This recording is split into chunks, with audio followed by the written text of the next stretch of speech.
Dr. Pate commended the Northern leaders on behalf of the federal government on their efforts to eradicate wild polio virus and the commitment to improving the lives of people across the country over a 12-year period, with evidence of only a tiny minority of children living with polio.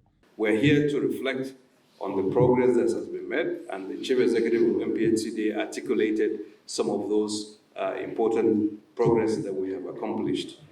We have made a lot of progress on the polio, on routine immunization, but there's still a lot of things that we need to do going forward, including the residues of circulating mutant polio virus in at least some of our states, particularly in Nphcda state, in part of it, but also in parts of Sokoto state, which we are going deeper to deal with.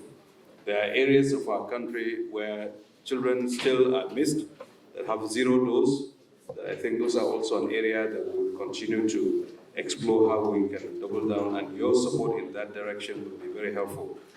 The Health Minister, however, acknowledged that there is more work that needs to be done, saying this is only a phase of the movement as more impact is required, particularly in states where children have zero dose of the vaccine. He assured that actions are being taken, all aimed at preventing the spread of the diphtheria outbreak around the 19 states where it has been detected. 98% of those who have diphtheria, the children that have diphtheria, have not been immunized. So in a way, we are finding an example of the power of vaccines to prevent the disease. So if those children had been vaccinated, they would not have had diphtheria. But we have to catch up. And as the ED mentioned, there is no discrimination because it spreads from one person to the other. So we are committed as government to bring it under control. That is why I set up an emergency task force led by the Executive Director of Nphcda and the Director General of Nigeria Center for Disease Control and our partners to aggressively work with the state government. On his part, the Sultan of Sokoto, Sa'ad Abubakar, appreciated effort geared at facilitating the effective administration of the vaccine all over Nigeria. He extended his gratitude to the Bill and Melinda Gates Foundation as well as Aliko Dangote for their immense contribution.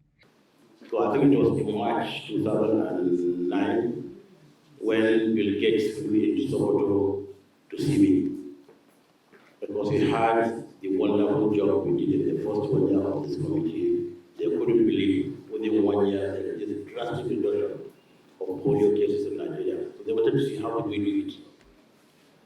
The rest is history. But from that March 2009 to now, Bill Gates never been back. And that's why at all times, Bill and Melinda Gates Foundation have always been with us, helping us, supporting us, ensuring that we get funds to do our jobs. Sharon Ajay reporting for Global TV News.